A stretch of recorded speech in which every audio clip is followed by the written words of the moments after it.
Hey, what's up, guys? Jay Martin here. I went from fucking up my life, partying 3 to 5 times a week, drinking pretty much every single day, putting up all nighters, destroying my liver and my lungs, being addicted to chasing thrill, and playing hours of video games on end, to essentially tying my identity to becoming a learner, cultivating a growth mindset, becoming a religious reader, and I'm super PG now, and I'm very woke. Alright guys, this is a serious video. I hope you learn a lot in this one, and I hope this isn't boring. I hate boring, ironically, or counterintuitively, probably a better word, but I hate being super disciplined. Now, let me touch a little bit on what I mean by that, but if you want a military-esque approach to your day, or a military time schedule, being super disciplined all the time, I'm not your guy.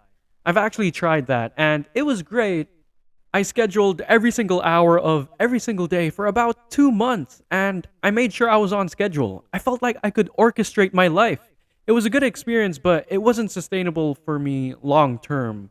When deciding to change your lifestyle, it has to be sustainable, where you can get yourself to do the routines or habits effortlessly. But sometimes it would require a lot of front loading in the beginning period.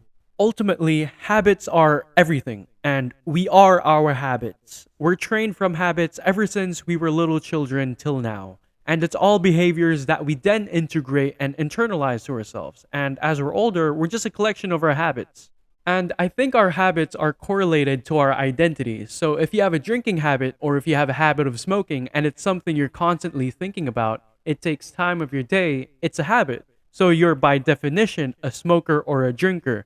If you're a procrastinator, it means you have a habit of procrastinating. So we become our habits. I think that the first step, and it's the simplest way to go about replacing your bad habits with good ones, is changing how you define yourself. Be self aware with how the person you want to become would act, and then act that way, even when it's hard. But luckily for you, I've got a few tips on that. But I'll start with an example.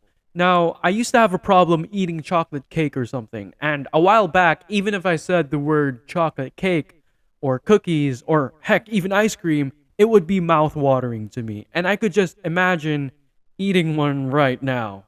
But here's the good news for you. You don't need to fully stop your bad habits from the get-go. If your plan isn't realistic, you're gonna set unrealistic goals and beat yourself up to it. Has this ever happened to you? Maybe a New Year's resolution you gave up on? Does that sound familiar? So I've got a video on how you can achieve your goals the easy way, and really it's just a few mental crutches, or some ridiculously good advice. I'm not sure, you can check it out after this video if you want, but a good way to tackle this problem is to get yourself in a position where you don't need whatever your bad habit is, whatever your vices are, right? But this just goes back to how I said earlier that I'm not super disciplined. Like from time to time, I will actually cheat on my diet. I will end up drinking when I'm at an event. I don't say these things are bad and suffer. But you want yourself to be in a position where you don't desire it anymore and things are going to tempt you, and you have to be aware that life situations does that sometimes. But you do have to get yourself in a front loading period where you cut it off completely for say 3 to 6 months for small habits, and 6 to about a year or more for the bigger vices. And you need to be able to face those certain things and be in an environment where the cues are visibly there, where you can see it, hear it, smell it. Maybe touch is too much, but surely you don't take it. Once you have the ability to go to a restaurant, and even when they have that dessert menu and all the desserts are just glaring back at you, you fully develop the ability to say no because you don't really need it. Now, when it comes to the small things, this is what you do, but the physically damaging or mentally damaging habits, you really gotta take a step back and take a third person point of view on this and reflect on it. Like, does that thing really serve you? And trust me, I can speak about this because I've done a lot of self-destructive activities at a very young age myself. You gotta ask yourself if that helps the you in the future. So you can't just hope for this to change. You need to have something greater than hope, because hoping is more or less the same as wishing. It's just a wish. You need to have a vision. What do most people say when they want change? They say, oh, I should do this, or I should stop smoking, I should work out, I should study more, I should lose 10 pounds. But the problem with that is, it's not telling you what you're gonna get, it's only what you're not gonna do. And that's not very inspiring, is it? It's kinda hard when there's no set rewards for yourself psychologically because it's not very exciting. So don't just tell yourself what you're not gonna do, also remind yourself what you're gonna gain so you can get a reward from it. So that's a great way to look at goal setting. And by the way, book suggestions. So just two here that I've got for you that really helped me. Atomic Habits for sure by James Clear and The Power of Habit. I did somewhat summarize the gist of Atomic Habits in one of my videos. And real quick, if you haven't heard of these two books before, just Google them and read the first few sentences on the contents of the book, see if you're interested. Here's a big test for you. Try changing a bunch of behaviors at once, and there's a lot of science behind this. I'm not sure if the hedonic treadmill supports this notion, but humans are designed to be the ultimate adaptive machine. And chances are, if you aren't born with something, you can most certainly change it. You can start from zero, 100%, no doubt about it. So when you are adding behaviors, it's often best to do them one at a time, and I think there's a lot of science to support that. When you're subtracting behaviors or bad habits like smoking or drinking, etc., it's sometimes easiest to subtract them all because most of the time they're interdependent, right?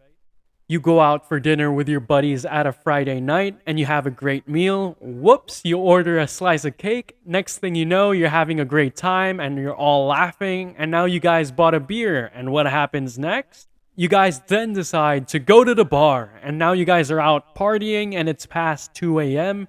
Next thing you know, to sober up, you guys get some fast food. Wake up the next morning, you feel lethargic, now your workout is off, your work is off, you don't want to do anything, and it all starts from the slice of cake you ate. Maybe you've experienced something like that before, but when one pillar of your discipline collapses, the others fall apart. Most bad habits are all interwoven cues, so I think a great way to remove drinking or eating sweets or what have you is to remove all those negative inputs at once. And I did quit all smoking, drinking, and whatever all at once. Now, luckily for me, I always had the habits of daily exercise, working out. But ever since I quit smoking tobacco and drinking, I found myself to do other activities instead, like going for long walks with my dog. And by the time it got a little bit boring, I was like, okay, I can always add a little bit of more stimulation to this. So I decided to start building the habit of listening to audiobooks while I went for walks. That added a little bit of intellectual stimulation to my brain. Now I'm hitting two birds with one stone by being active and learning something. And I could go on for 1.5 hours just walking, and it takes up a significant amount of time. The newer habits took up my time to smoke or drink, and the video games were replaced by working on my business. So my last advice would be to take more responsibility. Take more responsibility because if you have more things on your plate, you would have too many things to juggle and inevitably the bad habits or the least valuable habits would have to go. And that's a big nugget there on breaking habits. So by replacing bad habits, you can definitely fill up that extra energy doing something new or something better to increase the quality of your life, and you'll probably be a more well-rounded person all in all. So that's it for today's video. Hope you guys picked up interesting insights. And yeah, I just feel a lot better being able to say no to a bunch of things that I thought I couldn't live without at one point. I hope you guys enjoyed. Been nice talking to you. Peace and love.